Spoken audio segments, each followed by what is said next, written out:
Ladies and gentlemen, Elite Heat is back. Elite Take. This is, I believe, our third edition, and we're coming off the heels of Money in the Bank 2023.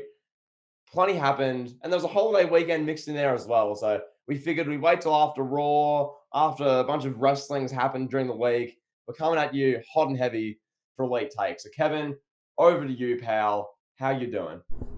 Pal, I'm doing great. I'm feeling great after a long holiday weekend. Feels great to be back. Elite Take episode 3. I'm excited for this one. This one's going to be rather brash, if you will. We have quite a few topics to discuss. We're going to talk, some AEW, some Jon Moxley talk, Damian Priest, just a few things, but we'll see. We'll see what happens. Who knows where this could go? This might go off the rails and we might start yelling at each other again, pal. But how are you doing? Well, I'm good. I'm good, pal. One thing I will say, and I'll let our listeners know this now. Off recording, Kevin's let me know of something he has to say. I genuinely don't know what he's going to say here. He hasn't told me. So this could go. This could go anywhere. This could go off the rails. So make sure you stay tuned with that. But first, Kevin, I think we started off with a guy who means a lot to you, means a lot to the Puerto Rican community. Mr. Money in the Bank, Senor Money in the Bank, Damian Priest. Kevin, as we know, as we covered in the review, as everyone listening to this will know, Damian Priest won Money in the Bank about 4 or 5 days ago now. They did the stuff on Raw where they had friction with the Judgment Day. They're telling that whole story where Finn Balor and him are having some issues. Kevin, I'll pose the question to you. I'll just throw the question out here and you can answer it for us. Do you believe Damian Priest, Senor Money in the Bank, is fit to be a world champion? Absolutely, without a shadow of a doubt. And I said this to you. I don't know if I said this to you on air or off air, but I'm gonna be pretty obnoxious now. Now that Damian Priest is gonna be world champion, I ordered a Damian Priest shirt. It didn't come in yet. I ordered two actually. Oh no, I ordered a Damian Priest, the Puerto Rican flag shirt, the one he rocks on Raw, and I ordered the Puerto Rican flag LWO shirt. So yeah, gonna be rocking that. I was gonna drink rum live on the show, but I'm out of rum. I drank it all over the weekend, so got no more rum left. Pretty much finished all my alcohol. But yeah, shout out to Damian Priest. He's he's already a Puerto Rican wrestling legend in my eyes. He's done a lot for the culture. He's done a lot for just wrestling in general. What he's done with Bad Bunny alone, I think, puts him in a different echelon when we look at guys from this generation. If he does go down as like a mid card guy, he's going to be one of the memorable mid-carders from this era when we look back in 10, 12 years. When you and I are yelling at each other in a studio in Miami or in Australia or wherever we are in 12 years, we're going to be talking about Damian Priest, and he's going to be a memorable figure.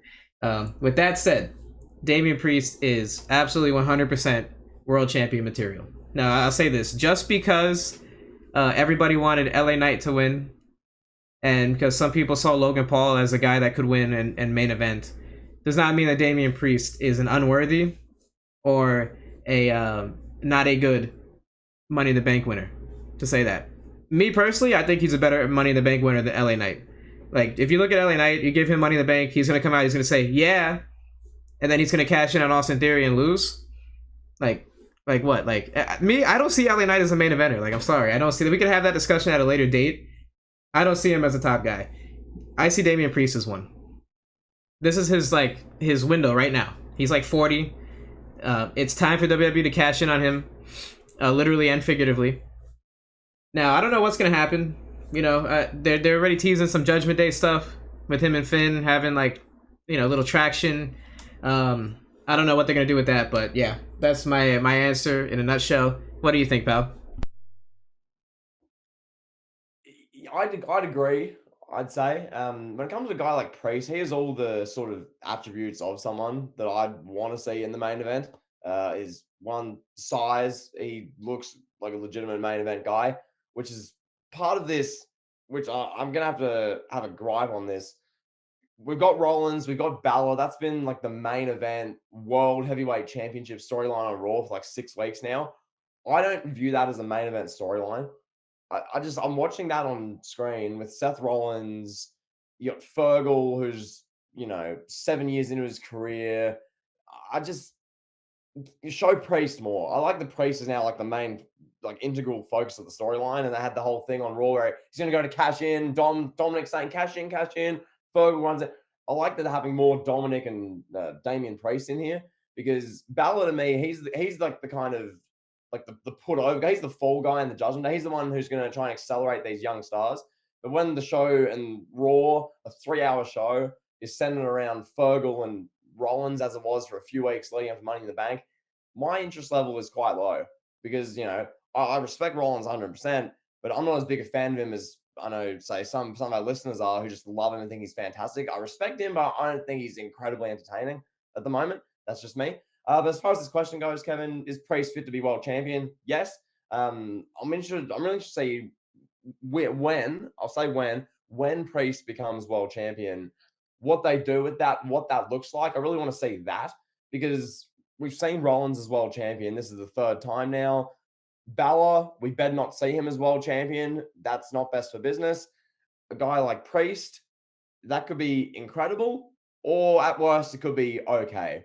I feel like Priest, there's no way a guy like that can be a bad world champion. That's my opinion with Priest. I think at worst, Priest is a solid to good world champion and potentially a great one. So that waits to be seen. Kevin, any more, I guess, on the Priest situation? I know he's your boy. He's your guy. You're flying the flag for Priest. You love this man. You got Priest merchandise in the mail. WWE is your credit card details for Priest merchandise. You love the guy, pal. Any more thoughts?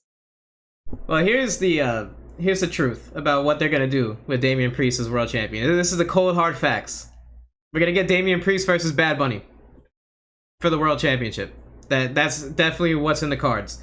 You know, Bad Bunny didn't do all he did at Backlash, taking all those crazy bumps, getting his back all cut up, not to get a world title match out of the deal. Like, it's Bad Bunny. Bad Bunny wants a world title match, he's gonna get it. That's what I think. It seems likely. I mean, to be honest with you, Seth Rollins as world champion, I don't know if that's moved mountains for a lot of people. It hasn't for me, not yet. We still gotta give it time. It's only been 2 months. But do we need like an 18-month-long Seth Rollins World Heavyweight Championship title run? I think if like Priest were to cash in like December and hold the belt for like 3 months and then have a world title match with Bad Bunny at WrestleMania, I think that'd be fun. You know, we get Priest on Raw as like the top guy with whoever his lackey is. Dominic, Fergal, Rhea, the guy in the front row that wears the Mets jersey that's had a lot of PLEs. Who knows? Who knows who that guy will be that's out there with Priest? But I think it'd be fun. He's a believable guy. Like, if you turn the channel on and you're like someone that doesn't watch a lot of wrestling and you see Damian Priest there holding the World Heavyweight Championship with Fergal and Dominic backing him up, you look at that guy and you're going to think, wow, that guy's something, you know? So I'll leave it at that. Anything else you want to say? Yeah, one more thing on that. When I look at this, I'll make a sort of prediction now. I think, as you're alluding to, Priest as the world champion versus Bad Bunny. I think that's a perfect match for the Royal Rumble. A big stadium show, 60,000 people. It could be sort of predictable. I don't think you can have Bad Bunny win the world championship unless he fully commits to WWE here. But you have that match either main event the Royal Rumble or be the co-main event, big world title match, along with whatever Roman's doing. The Royal Rumble matches, I think it just screams Royal Rumble when I hear that. And as well, you can, by that point, have Priest be world champion for a few months. He's found his footing. Then Bad Bunny comes in. It's like the big clash, big program. So, yeah, sounds good to me, pal. I like the sound of that. All right, pal. So here's the next question that I have for you. So, what is Jon Moxley in 2023? What is his status in AEW? You know, we just saw him have like needles or whatever they are shoved into his head at a New Japan show. I think, was that New Japan or was that some indie? I don't even know what show it took place on, but that was making the rounds. If you haven't seen it, it's literally an image out there on the internet of Moxley with like all these needles in his head. He's bleeding from the top of his head. His face looks like he looks like he just seen a ghost. So yeah, now like I said, what is his place in AEW?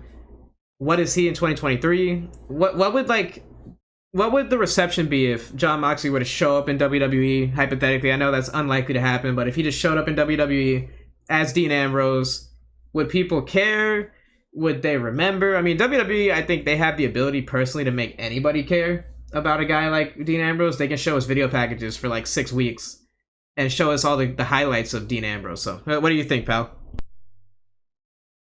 Well, to answer the point about Dean Ambrose if he came back to WWE, I think they could tease anything Shield related or have him interact with Roman or interact with Rollins. All of a sudden, all of this stuff we're seeing at the moment and have for the last 2 or 3 years, like the kind of gory bad stuff, that would be quickly forgotten. I'd feel like let hypothetical. It's WrestleMania next year and backstage Ambrose Moxley, sorry, he's back there and he interacts with Roman and they're in the walkway and they have a face off or whatever. Something like that would be received incredibly. But to answer the question more specifically, what is Jon Moxley in 2023? And Kevin, this question came to me and you and a lot of people who saw Moxley getting skewered in a New Japan match setting. For what reason? I don't know. Jonathan Good probably woke up and thought, I want to get skewered tonight in my match. And then all of a sudden he's getting skewered. And it's like, okay, great. Like that adds into the thing where he was blading literally every second match last year, which that became an infamous like, meme thing. Moxley will bleed. That's just what he does. To me, I can only speak for myself on this. Moxley in these antics makes me view him like less because I guess I don't know. He's having fun. He's being a wrestler. He's pursuing. He's doing what he wants to do. That's awesome for him. But I just see him as it's hardcore, yeah, sure, but it's gory, unnecessary, and most of the time over the top. Kevin, if Jon Moxley doesn't get skewered, like, is there a need? Skewering the glass spots, the pizza cutters sort of stuff, the blading, all this. It's just, I don't know. So Kevin, what is Jon Moxley in 2023? To me, he's a guy who was in the greatest stable of the modern era, the Shield, and now he had a pretty good WWE run. They gave him the WWE World Heavyweight title. He was the sort of flag bearer for SmackDown at the start of the 2016 brand split that everyone loved. He had a pretty good WWE sort of upper mid card to main event run, and he was AEW's like heart and soul guy, especially in really 2020 and 2021. He was really the heart and soul of AEW. But sort of since then, 2022, 2023, not that's gone off the rails, but there's been a lot of unprofessional looking, gory stuff in there, which I guess Moxley wants to do, and hats off to him, but I don't respect it. So that's just me. Kevin, what do you think? Well, for one, I'd like to tease a future episode of Elite Heat. Since you said that the Shield is the greatest faction of the modern era, I think a lot of people will take you to task and say the Bloodline is the greatest faction of the modern era. So that's a debate for the future. If you guys want to see that, let us know. Yeah, I mean, I pretty much like agree with everything you said. Yeah, just to further elaborate on what I was saying, Triple H will put together like great video packages of Ambrose's highlights, winning the WWE title. Great matches he had in the Shield, great matches he had post Shield. They probably won't show us like the injections or any of that stuff, the hot dog cart and the mustard and all that. So what do you think about like Moxley and Ambrose? Like that's what he's remembered for in WWE in large part. People don't really remember him as WWE champion. They remember him as a guy in the Shield, and they remember him for the really bad segments that he had when he was wearing like the Breaking Bad mask, the Doctor segment. Like that's kind of what people remember him for. So I mean, he's made it this far even with those stupid segments in front of him, or behind him, I should say, and more blading and more ridiculous gory stuff in front of him. The skewering, it is what it is. People made a big deal about it. I don't even know if I pronounced that word properly. I attempted to. But people made a big deal about it. And I mean, yeah, it's a bad look, Like if I told someone that doesn't know anything about wrestling, like, hey, this guy was in WWE in the Shield, and they'd be like, oh, I know the Shield. And they're like, oh, what is he doing now? Like, that's Dean Ambrose. And I show them what he's doing now. They're probably going to be like, what? Like, what? Like, he left all that WWE money and fame for that? Like that's what the average person would say that's not in tune with the wrestling community. Like that's just what it would be, Like someone your age, for example, that probably grew up watching The Shield as like a 10-year-old, They'd be like, wait, Dean Ambrose is doing what? Like literally that would be the literal reaction. So I don't know. But at the end of the day, he did really bad segments in WWE, so it's kind of hard to isolate and just say, oh, like this stuff in New Japan is so awful. Go ahead, pal. Well, on that, they're sort of each bad in their own regard. Like the WWE ones were like goofy bad, where Moxley's coming out squirting barbecue sauce, he's sliming Rollins with the briefcase, he's getting the injection up his asshole. Like that stuff was cringe goofy. The stuff nowadays is cringe-inducing, gory. Oh, does he need to be doing that? Why is he getting skewered in the forehead? Why is he having a pizza cutter rubbed up and down his face? Why is there glass in his eye? Why is he, why is he literally wrestling a match against someone who Cody Rhodes called backstage for AW Dark? And then Moxley's, the camera cuts to him when he's trying to be like resting in the corner. He's like blading, using a blade from his wrist, and he's trying to cut his head open. Like, they're different. They're both sort of cringe. They're both, a lot of them are unnecessary and don't exactly help his legacy. But they're just different. So yeah, Kevin. There you go. And one more thing. I will actually do that. I have friends I grew up with when I was in the 5th grade, 6th grade. We'd watch The Shield. This is 2013, 2014. This is the apex of The Shield. They were the coolest thing. That we were like big fans of The Shield, and CM Punk were like our sort of guys. I'm going to show them Moxley getting skewered. I'm going to give you like a recount of their reaction. I'm going to say, Kevin, I sent 2 of my friends who I was good friends with watching The Shield, watching wrestling. I sent them Jon Moxley, Jonathan Good getting skewered in AEW, and here was their reaction. So there you go, pal. There you go. That's great, pal. Well, while we're on AEW, I'll just touch on this briefly.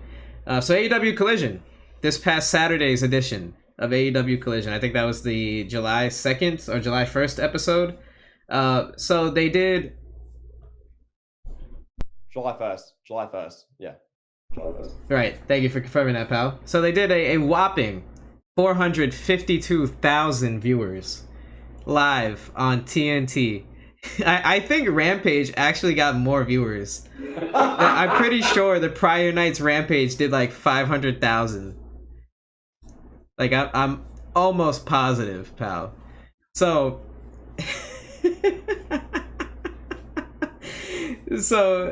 the week prior did 595,000. I remember when we were forecasting AEW Collision ratings, I said in 3 months AEW Collision would be at under 500,000. It's been 3 episodes of CM Punk colliding with his buddies live on TNT, and they're already at under 500,000 viewers. Me personally, I don't see how this show lasts long term. I don't see how they make it a year or 2 years. I don't see it. I don't know. Maybe I'm crazy. I don't see how this show makes it through the budget cuts at Turner and Warner. Like I don't know. That's just me. What do you have to say, pal? It's just horrendous. No, that number 452. I think they got high 5s the week before, and then they drop over 100,000 viewers this week. The premiere episode did decent numbers compared to these, but yeah, I mean, we're not going to beat a dead horse to this. We'll probably just touch on the Collision rating for maybe a few minutes each week or whenever it's notable. We've done our big prediction on this, I think, a week or 2 ago. We had a whole segment, which was like 10 minutes. Whole point being here, I mean, the main takeaway, what is the long-term future of this show? That's sort of what Kevin touches on. When they're doing the budget cuts, when Tony Khan's in a meeting with Turner and a bunch of rich dudes in suits are standing around and they're debating the long-term viability of AW Collision and AW's television product, they're going to look at the numbers for this and go, okay, the 3rd week did 452. The 4th week had a big boost up to 479 or whatever it gets. Where are they at? Where are they at? Because they can't crack 500,000 viewers, and you're paying CM Punk $4.2 million a year for this.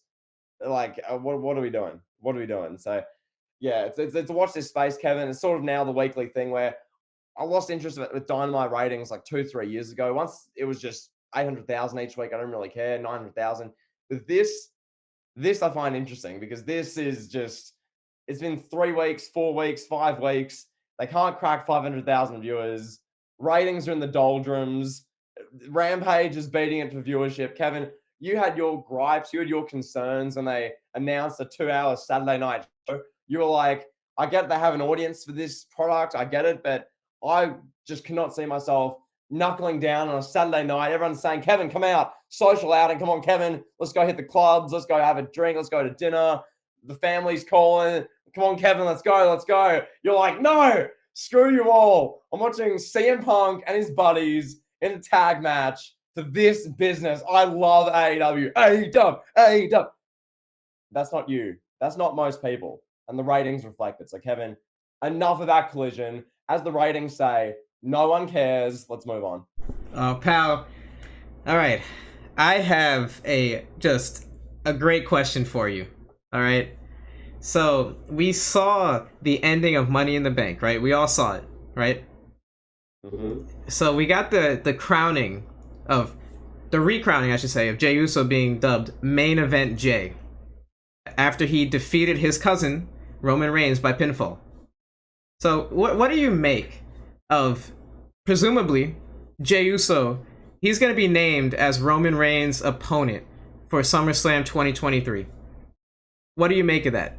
Do you think he's a viable opponent for Roman Reigns when Roman Reigns having his first title defense in a number of months on a big pay-per-view? Do you want to see it? Talk to us. I don't know where you're going with this. I think that there's probably something more to it, but I'll just give my answer on that. I'll be a bit brave, then you can carry on there. I think he is a viable opponent, yes, given the storyline they've been telling for 3 years. I think the fact that they had Jey Uso pin Roman Reigns the way they did, it was a shocking moment. It was like an OMG moment. I don't really like it personally in the context of how it played out and what it means for a guy like Cody, what it means for the company generally. I'm I got reservations. I got reservations. But Kevin, yeah, Jey Uso, he's the SummerSlam opponent. It seems like obviously. I think he's viable. What do you think, pal? Talk to us. No, I think Jey Uso is an extremely viable opponent for Roman Reigns. We've seen it before. It's proven. It's tested. We've seen Roman versus Main Event Jey at Night of Champions and Hell in a Cell 2020. They had great matches, great stories. This is literally what built the Tribal Chief character. This feud with Jey Uso, and then later Jimmy Uso got involved here and there. But especially in the I Quit match, he came down. He was limping down with a crutch, tried to save his brother. Just really good storytelling. So I think we're going to see a great match here. I personally think it's SummerSlam worthy. That's just me. I don't think they needed to force to shoe in a Roman versus Cody rematch. I think Cody versus Brock is perfect. I think a Roman versus Solo Sikoa match, I think like that, they can build to that, like Triple H Batista style, and slow burn it and get to that at some point. So for now, Roman versus Jey is fine. But my question for you is, why not Jimmy Uso? We've seen Roman Reigns versus Jey Uso already, right? But we haven't seen Roman versus Jimmy. And like naturally you would think, right? Triple H would think, oh, this is a perfect opportunity. Roman versus Jimmy. This is a fresh storyline. This is a way to progress this bloodline storyline, the greatest storyline in the history of pro wrestling, according to some, and the best of the modern era, according to most. Why not, right? I'll tell you why they're not doing Roman versus Jimmy. Jimmy Uso is a liability to WWE. Jimmy Uso cannot be in the main event scene. Are they going to have a drunk in the main event scene? Like, is that what they're going to do? Think about it. Think about this. We've seen it before. WWE's been burned many times, You put Jeff Hardy in a big spot. He's supposed to win the Money in the Bank at WrestleMania 24. What does he do? He disappoints an 11-year-old me. He can't stop doing drugs. He's suspended. They shoe in your guy CM Punk, who clearly wasn't ready for Money in the Bank, right? Jimmy Uso he's just a liability. How can WWE build a SummerSlam marquee main event match around a guy that has 5 DUIs? Like what? Imagine this, right? Roman Reigns, he's building up to this match, right? Building up, Jimmy Uso's out there crying, we got Roman versus Jimmy on the Go Home edition of SummerSlam, right? Having a promo off. And then boom, Wednesday, headlines come, TMZ, WWE wrestler, DUI. Imagine. Can you believe that, pal? I think it's fair. I don't know. Like, I can't be the only one that's thinking this. Like, why are they doing Roman versus Jey again? Why not Jimmy? That's the only thing I can think of. Yeah. No, you bang on. You bang on. And the thing with Jimmy Uso is quite literally whenever he'd be in any storyline, because it's 4 DUIs or 5. Definitely 4. It's definitely 4. I don't know if it's 5. And a guy like that cannot be trusted in a main event space. So, you've nailed it at that point. And I've wondered that myself as well. Because, yes, Roman versus Jey Uso is the logical story. It makes sense given what they've been telling. We did just see Jey pin Roman Reigns and Money in the Bank, though. So has he got one over once and for all? It depends sort of how much revenge he wants. Does he wants to take the title, I guess, is what they're going to tell us on SmackDown. And that's what it's going to set it up. But yeah, to me, Jimmy Uso versus Roman is the fresh matchup. That's the matchup I want to see more. We haven't seen that yet. We saw Jimmy Uso nearly 3 years ago in those Jey Uso Roman Reigns battles. Jimmy would come down, snap at Roman. How dare you, Uso? What's happened to you? He was an integral piece of this. Obviously, he's Jay's brother and the whole family dynamic. So, yeah, but as you say, can you put a guy with that many DUIs in a big time marquee SummerSlam main event?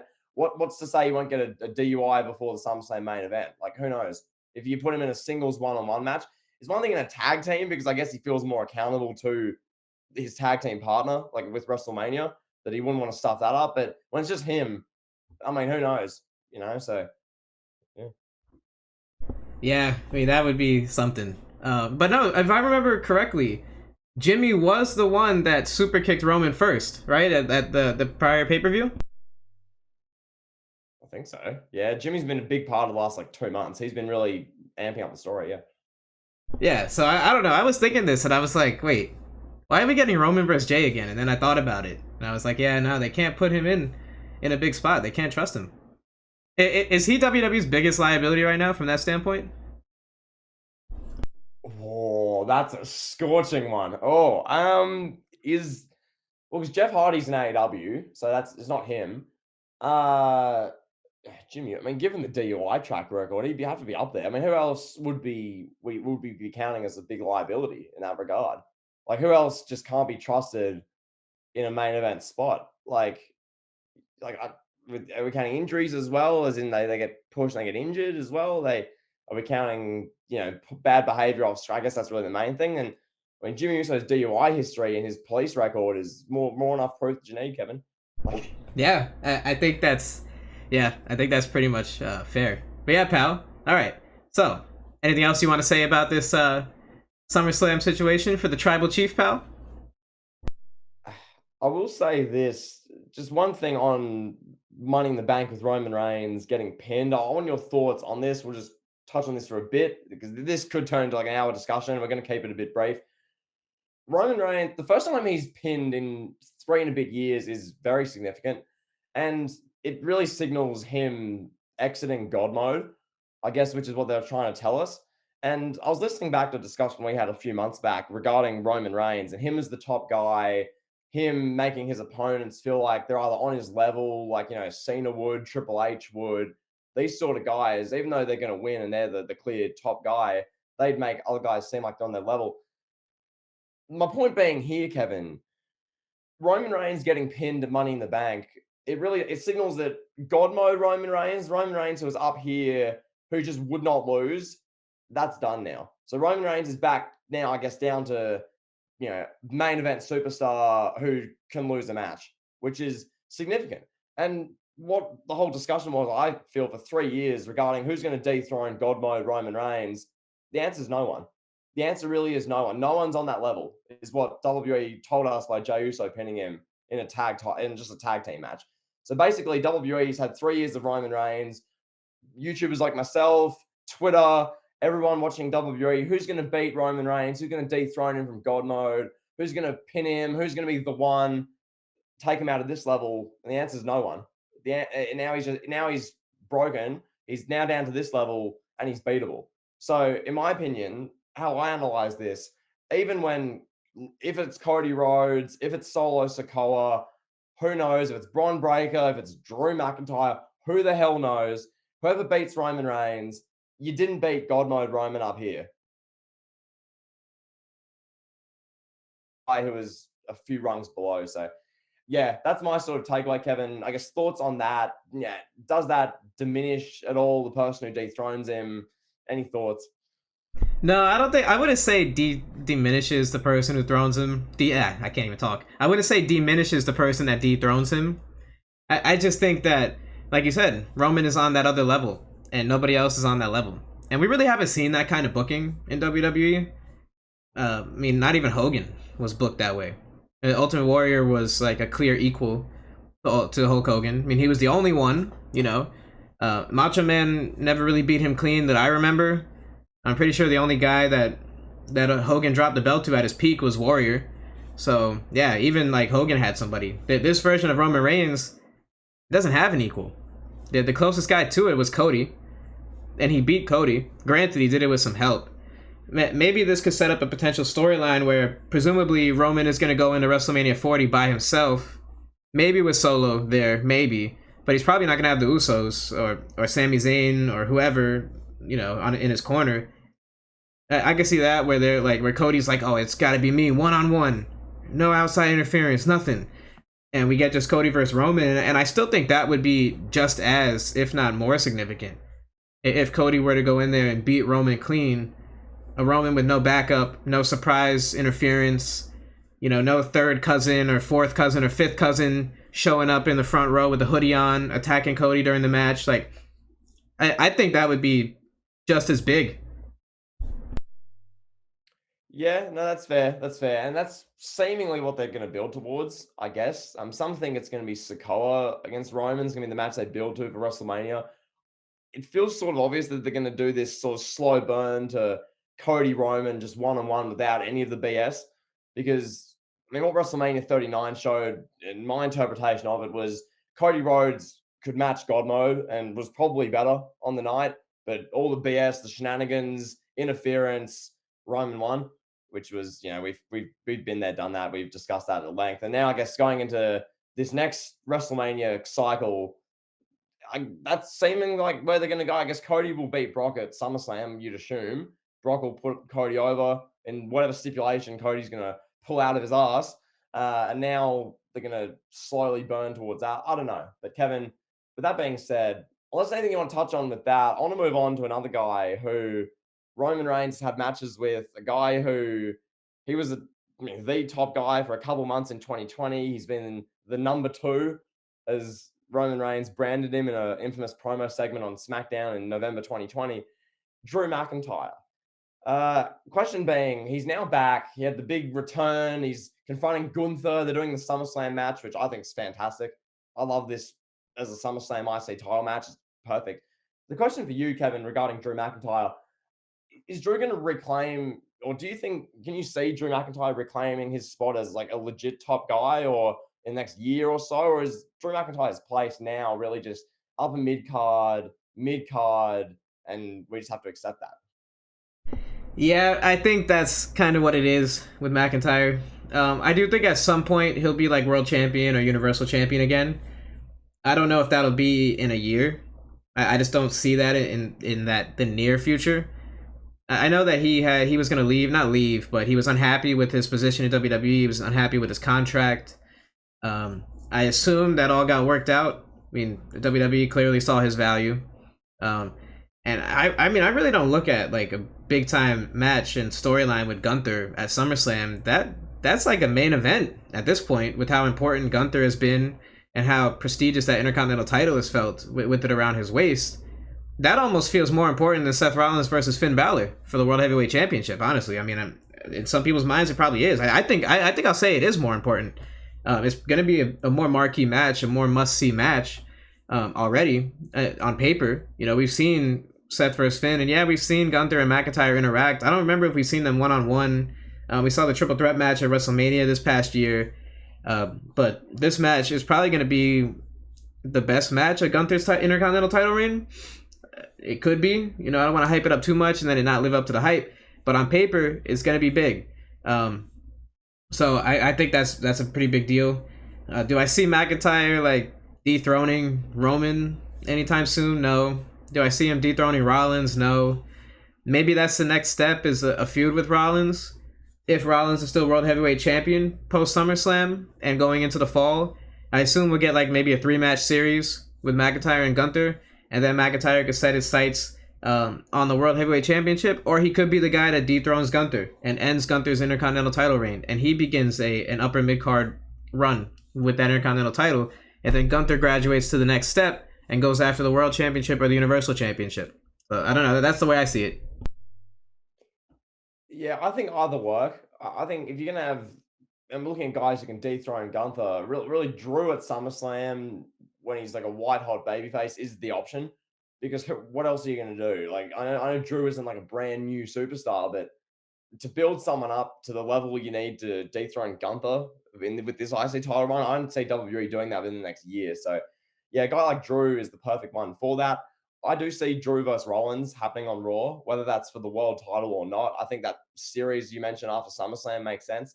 If they're doing stuff with Priest and the Judgment Day, and maybe Priest feuding with Balor post SummerSlam, and Priest having beef with Dominic, and they can do that with Judgment Day. You can have Rollins and Drew feuding for the world title for a few months. Cody can be doing God knows what. Hopefully, they don't just he doesn't fall away. They can find something there. So, yeah, that makes sense. But to me, Kevin, I'll look at a guy like Drew McIntyre. His next year, I mean, if he beats Gunther, that's huge. And to me, I'll make the prediction now on this show. Gunther, Drew McIntyre at SummerSlam is going to be the match of the night. Nothing is going to be better than that match. Jey Uso versus Roman will have great storytelling and be emotional in that regard. Cody and Brock is going to be just non-stop, all out. You can't look away.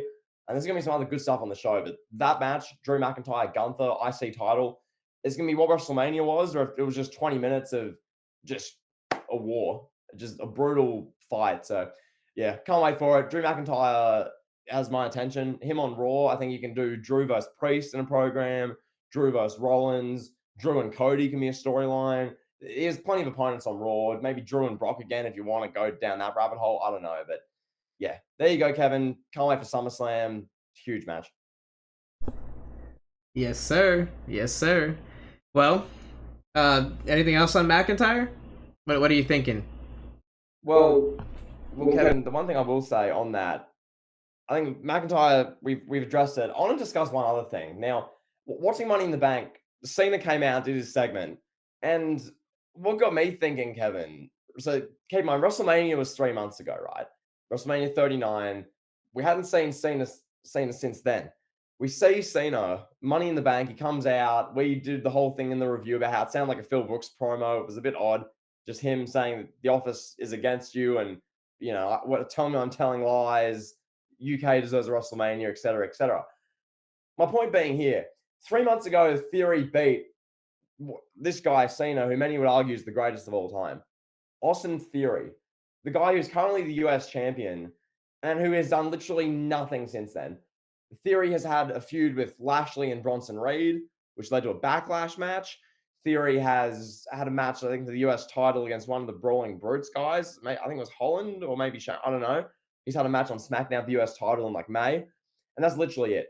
So, Kevin, I'll say this. With that being said, was Theory beating Cena at WrestleMania 39 WWE's just worst booking decision of the year? Like, can you go past that for worst booking decision of 2023? Oh man, that's interesting. That's a yeah. I don't know. That makes you think. I can't think of anything at the top of my head that even really comes close. Like some people would argue Roman beating Cody at WrestleMania 39 is a bad booking decision. But we've touched on this. Like when we look back in 10 years, when we're talking about WrestleMania 49, we're gonna look back at WrestleMania 39 and we're gonna be like, wait, Austin Theory, he beat John Cena? What? Like Austin Theory, the guy that wrestles on the indie scene now, and that's all he does. Like he's been on the indie scene for like 8.5 years, talking about I'm A-Town Down. That guy beat John Cena on WrestleMania.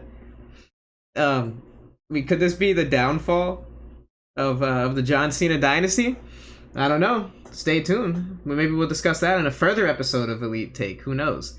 But if John Cena is the New York Yankees, as your boy Philip Jack Brooks coined him, that could be the downfall. That could be the end of the dynasty, pal. Kevin, one thing I will say about Austin Theory, and I mean, we had the WrestleMania matches we touch on, and what we've seen since. I'll say this: Austin Theory is closer to being future endeavored than he is to being the main event. He's closer to me to being Mason Ryan than he is to a main event superstar for this company. He is leaps and bounds off. And when we look back on Theory beating Cena at WrestleMania 39, as you touch on, this will be one of those Elite Heat wrestling pay-per-view card guessing games where we go back and you look back at 6 years and go, wait, what? For real? Theory, that guy? The one who was in a tag team with whoever, Bo Dallas or someone for like 2 years and got released, him? Really? That guy, that Austin Theory? And Kevin, I wonder now, Theory beating Cena at WrestleMania is so against everything Triple H has been doing for like the last year. It's just such a random decision. Like Theory, did Vince McMahon make that booking decision back in January or something? And Vince McMahon's like, Hunter, if you don't have Theory beat Cena, I'll release exclusive footage from Katie Vick. Oh yeah. Like, what happened? And I don't know, Kevin, to do with that, take what you will. But one thing I will ask you, I will admit this, Kevin, during our WrestleMania build, our previews, we had a discussion. I vividly remember this, and I'm sure some of our listeners will as well. We had a discussion of watching main event night one, and the obvious answer was the Usos versus Sami Zayn and Kevin Owens, but I didn't say that. And I tried to have a scorching take and say the Cena Theory should main event because Cena's wrestling the future, and it's Cena who's on the greatest, and he have a big moment. I said that. Kevin, in my opinion, it was one of my worst takes all year, if not the worst take I've ever done. Well, of the last year or two. I've had some shockers in the past, but Kevin, I'll say this now. Nakamura, the song by Lil Uzi Vert got released, and they got me thinking, Kevin, I remember a take you made where you said, Nakamura, Sami Zayn, these guys, none of them will ever be featured in rap songs, pop music. None of them will ever get a spot like that. That's guys like Ric Flair, Booker T, Nakamura, guys like that. Specifically, you name Nakamura, will never make it for mainstream music. So, Kevin, I'll throw the question to you. Which take was worse? Me saying Cena versus Theory, this dud WrestleMania match that should never have happened with a guy who's going to be featured endeavored beating Cena. Is that worse? Or is you saying Nakamura will never get featured in music in mainstream worse? What's worse? So for those of you who don't know, for some context here, I made a video on my channel once upon a time, like 3 years ago now. And it was about that song, Booker T, that Bad Bunny released. It was like right after it came out. Bad Bunny released that like the heart of the pandemic, like September, October 2020. And I was like watching the music video, and you just see Booker T standing there looking cool. You see Bad Bunny dancing around him. And it's like, wow, like wrestling is cool, or wrestling was cool. It was what I said. Wrestling was cool like 20 years ago. And wrestling is still living off of that name in the mainstream, you know? And I made this just like epic rant video. I was like, you see this, Bad Bunny, he couldn't use anyone from today. He couldn't use Kevin Owens. He couldn't use Sami Zayn. He couldn't use Nakamura for a music video because nobody would care, you know? And then like I was saying, oh, imagine in 20 years, you're going to have whatever music genre is dominating the charts. You're going to have somebody make a song about how Kevin Owens impacted their fandom. And I did mention Nakamura specifically about how someone like was impacted by Nakamura. And then sure enough, Lil Uzi Vert, he releases the Pink Tape last week on Friday, his new album, chart-topping album, you know, number one seller, doing big numbers. On that album, he has a track titled Nakamura. And it's literally him rapping over Nakamura's theme song and singing along to it. Like, and he shouted out Nakamura. Nakamura tweeted it, and I was like, wow, my take aged like wine, like not like wine. My take aged like milk. Just, oh, so bad. Literally 3 years later, Lil Uzi Vert put my take to rest. Lil Uzi Vert saw my video, and he was like, I'm going to prove that guy wrong. I'm going to make a song about Nakamura, so you're all welcome for that Lil Uzi Vert song. He did it because of me, pal. I influenced the music industry, pal. So, yeah, now to answer your question, which take is worse? Wow. I mean, my take is an all-timer. You know, that's an all-time bad take. You know, I literally said that in 20 years it won't happen. And in 3 years it happened. Like, literally, Nakamura is still in his prime. You know, he's still in his prime. Nakamura is still running around shaking, you know, having seizures and kneeing people. And Nakamura hasn't done anything since, like, 2019, 2018, when he low-blowed AJ Styles. Like, Nakamura's literally done nothing. He held the Intercontinental title as a prop for, like, a year and defended it, 2, 3, 4 times? And now here we are. Lil Uzi Vert's making a song about him. So what's next? What are we gonna see next? Is like Kanye West gonna do a music video? He's gonna do a music video. He's gonna have Damian Priest in the background.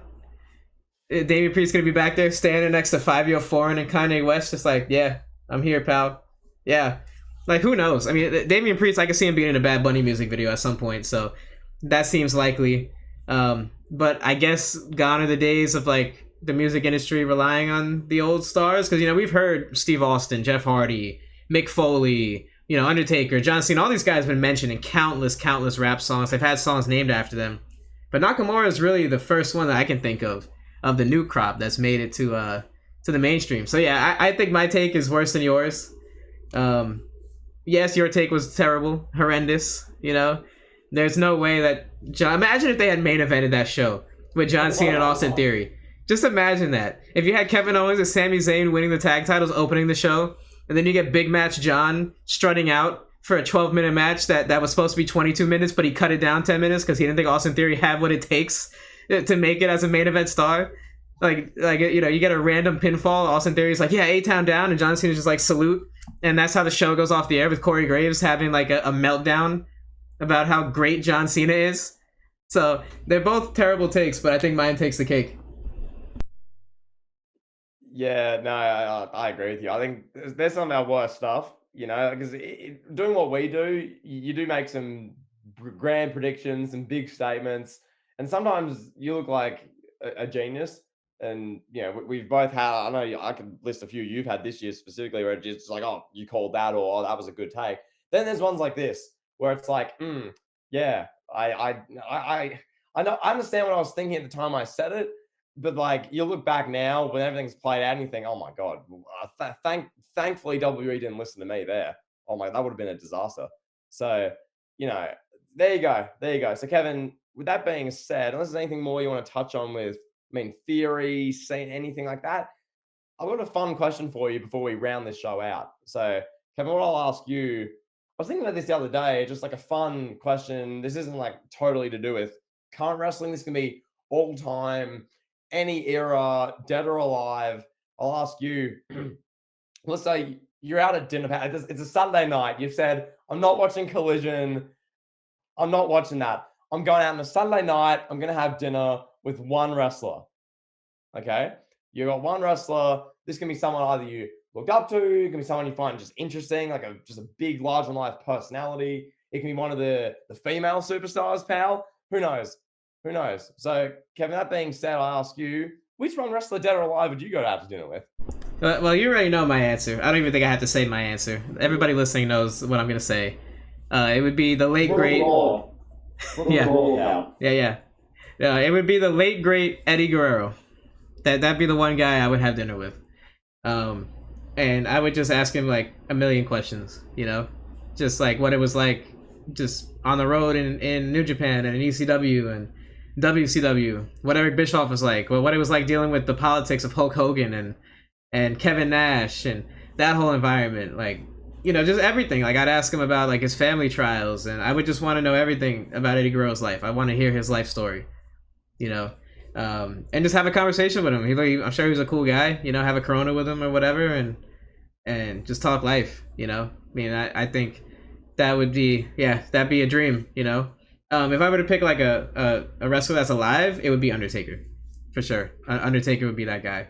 I want to know about his match with Shawn Michaels at WrestleMania 25, throwing Mankind off the cell, just everything under the sun, what he thinks about current day wrestlers. I would ask him what goes through his mind when he walks into a locker room in WWE in 2023 and he sees like Xavier Woods and I don't even know who else, Sami Zayn, The Miz. He sees them all gather around the TV playing a Madden tournament, and they're all like talking smack to each other. I'd love to know what's going through Mark Calloway's head at that very moment, and just so many things I would ask him. But what about you, pal?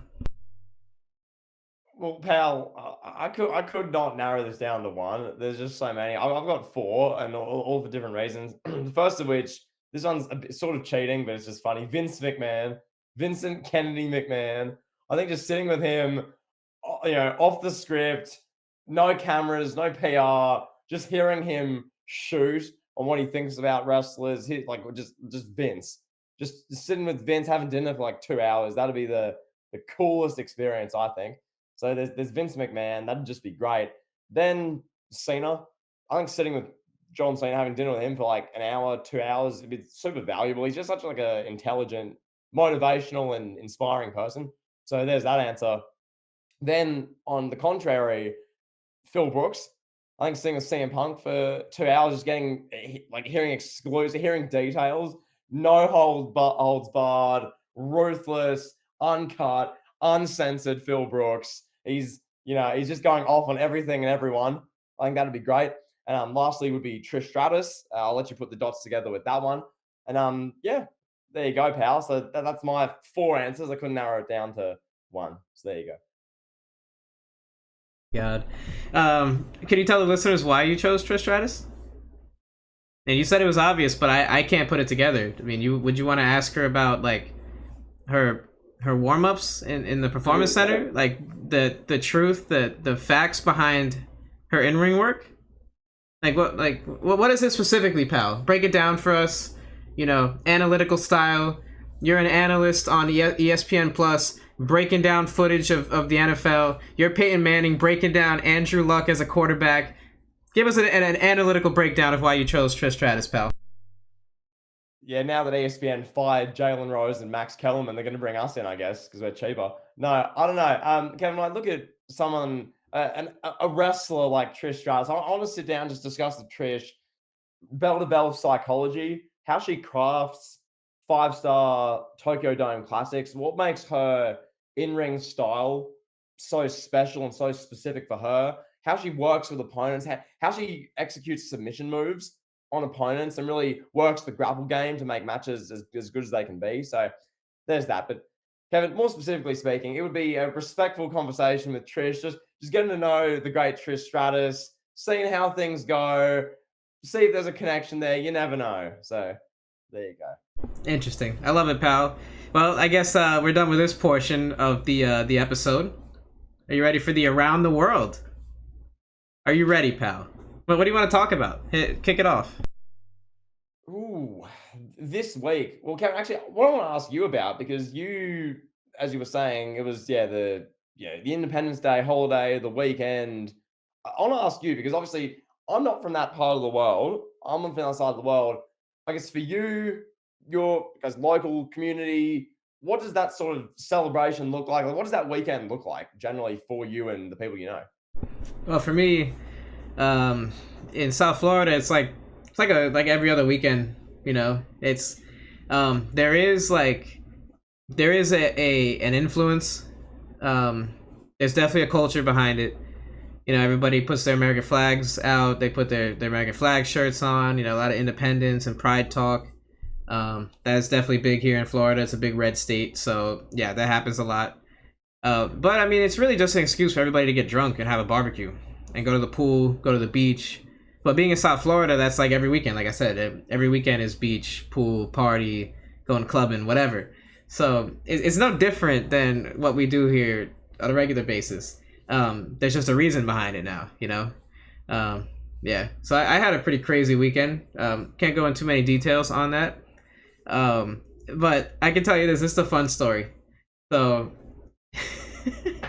so I don't know if you guys noticed, but we didn't have a podcast on Monday, because I was celebrating the holiday, if you will. So my brother asked me to dog sit for him. So I haven't been home. That's like pretty much why we didn't get to record. And I butchered the upload on the Spotify for this week. I butchered that completely. I don't know how this happened. Like the file was named Money in the Bank 2023 review, but the audio was our preview. Like I don't know what happened. I have no idea. Like I uploaded that at like midnight, 1 a.m. my time. So forgive me. I was probably already like 3 shots in when I uploaded that. Who knows? But I was looking back at it. I was like, how did this happen? Like what happened to the review file? Like where did it go? So we got that up. And then I didn't notice it for like 2 days, and I couldn't do anything about it because I was gone dog sitting. I was like, my brother lives like an hour away. Like I wasn't about to drive an hour back to where I live to change the podcast out, you know. So I had to do it when I got to it, pal. I know. It's remarkable. We got the YouTube version up, so that's always fun. So babysitting a dog or dog sitting a dog on 4th of July. It's a hell of a task, pal. That is one hell of a task. I don't know if you have any dogs. Are you a dog person? I like dogs, but if they're big, scary ones that can attack you, I don't like them so much. But Kevin, I want you to elaborate on that because so you're dog sitting. It's the 4th of July weekend. Okay, talk to us. Elaborate. So my brother's dog is a little special, we'll say. I don't know what's up with him. If he got dropped on his head as a baby by prior owner, I don't know. By prior owners, I don't know what happened to him, but he's a little special. He only walks on like rugs. He's afraid of like everything. He's afraid of going outside alone. You know, he stays in like one corner in the house and doesn't leave that corner pretty much. So he's literally like laid up in his corner and he's like shaking, his teeth are chattering, he's like crying as these fireworks are going off. But he doesn't want to be like cuddled or anything. He's just like laying there, and I put a blanket on him, and like I gave him his blanket, I gave him a toy, and I'm just like, here, bro. Like, I don't know what else I could do for you, you know. So it's a traumatizing day for dogs. July 4th is. Dogs all across the world are terrified on that day. It's literally the worst day for them. Like it can cause like severe damage if you have like a small dog, like a really small one. Luckily, his dog is really big and scary. He'd be one that you'd be afraid of. You know, like he's special, but like if he needs to attack, like he's gonna attack. You know, you know what I mean. But he's good with like people, and he's good with us and all that. But you know, somebody tried to rob the house, he's gonna take care of them. You know, but where was I going with this? Yeah. So it's just like it's a traumatizing day for like small dogs, especially. Like you have to be careful. A lot of people buy like earmuffs for them. Put them in like a closet where there's no windows or something just so they can not hear the noise because it's really, really damaging for their eardrums and their brains. Kevin, so you're telling me if Randy Orton and Triple H start punching each other at your crib or the crib you're staying at, and then this dog's there, the dog's going to take care of him. That is exactly what I'm saying, pal. That's exactly it. Like Triple H and Randy Orton, you know, Triple H is busting through the door while Randy Orton's sitting there with his wife. If my dog is there, Triple H ain't even making it through the door, pal.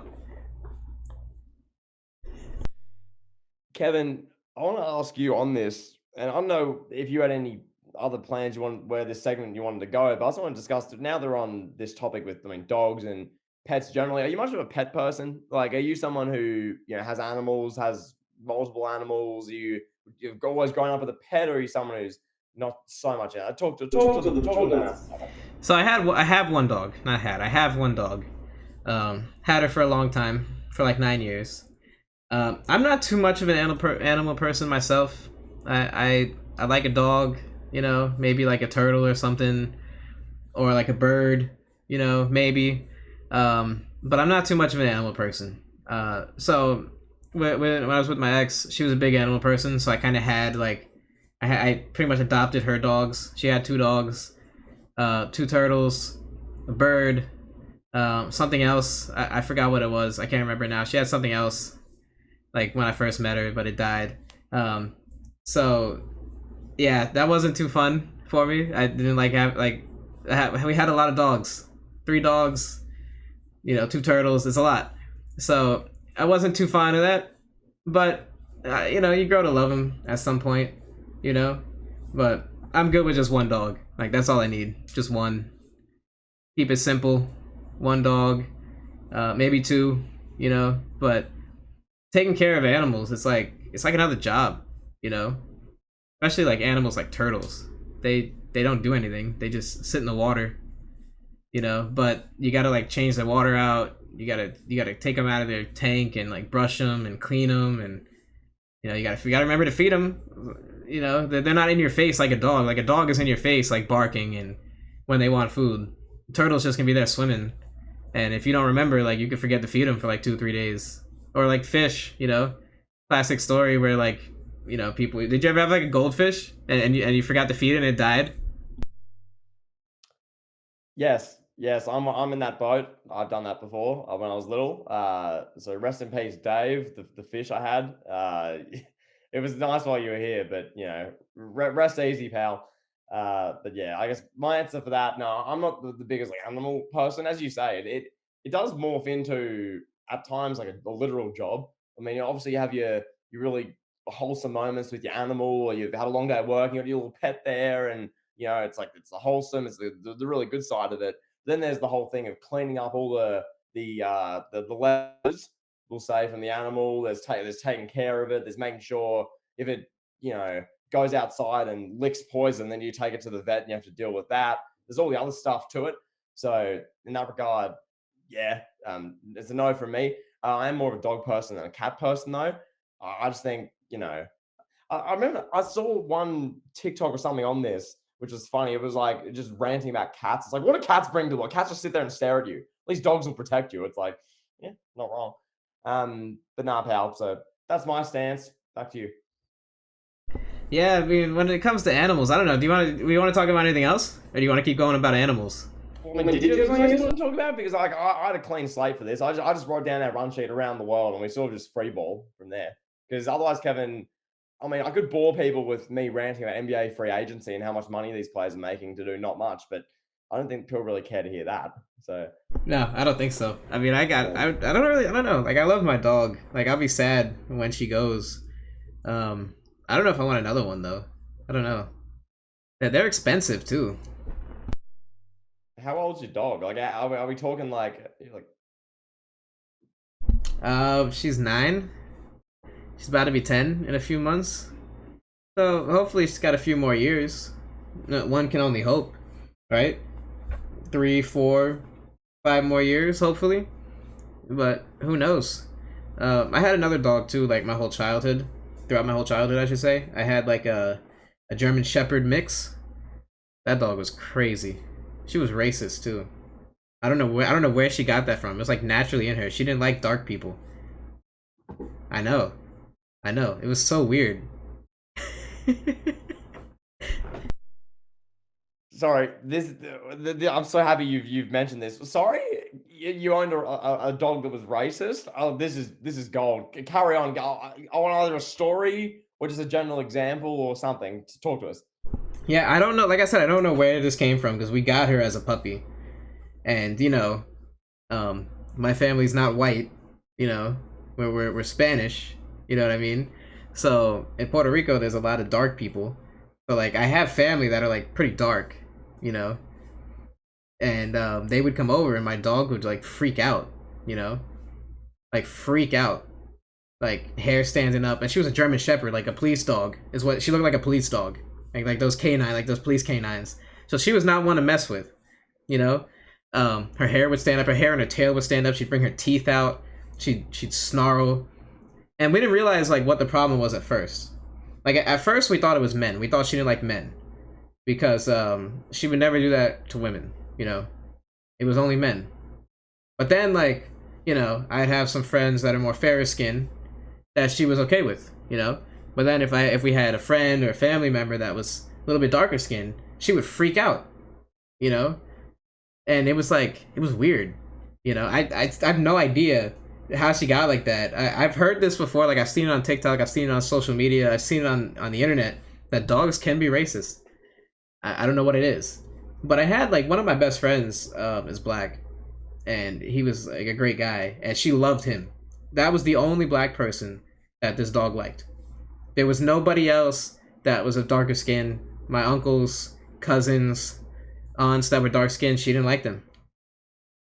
I don't know. It was it was weird. Pal, this is the content. Oh, actually, that's actually I don't even know what to make of that. That's very interesting. Kevin's dog was literally racist. That's just wow. Okay, that's I know because like yeah, as you say, like it's not like a situation where your family's just a heap of just white people or your whole family's black, and then they see someone who's different skin color and just freaks out, and it's like that. It's just not the situation. So interesting. That's different. Yeah. Yeah, yeah, it's fascinating. I don't know. I don't know. I don't know what it is. Maybe it's a gene thing. Maybe her parents were like that. Who knows? Maybe her mama and papa were racist and they passed the old gene down to her. I don't know. I don't think I've seen that on another dog. I've never met, at least, a dog that didn't like people that were darker. She's the only one. So, but there's other people out there in the world, like I said, on the internet that relate to me. So, Yeah, and also, Kevin, unless you want to say anything more on that, I think we can sort of wrap the segment up on that note with Kevin's like racist dog. I think listeners will love that. But one thing I want to say as well, I guess we can just make this a thing, a preview of what to look forward to next when it comes to our show next week. So we've been doing a lot of, I guess, current sort of either reaction content, preview content, review, elite take, discussion. That's been really our last like 4 shows. So we're sort of jumping back into the vault, back in the archives. We're going to review a SummerSlam from a year I wasn't even born yet next. So that'll be good. And a discussion on a certain guy who may have invented that show. And I guess he was the next big thing then, but now he's been probably one of the biggest 2 or 3 stars of the company for over a decade. So yeah, Kevin, SummerSlam 02, pal. You excited? oh, I can't wait. I'm ready to talk all things SummerSlam '02. Arguably the greatest pay-per-view of all time in a lot of people's minds. Certainly, in my opinion, a Mount Rushmore of pay-per-view shows in wrestling history. I think it's that good. It's definitely worth a revisit. I can't wait to watch it back. I can't wait to talk about it. I can't wait to talk Brock Lesnar. But for now, that's it for this episode. We'll talk to you guys on the next one.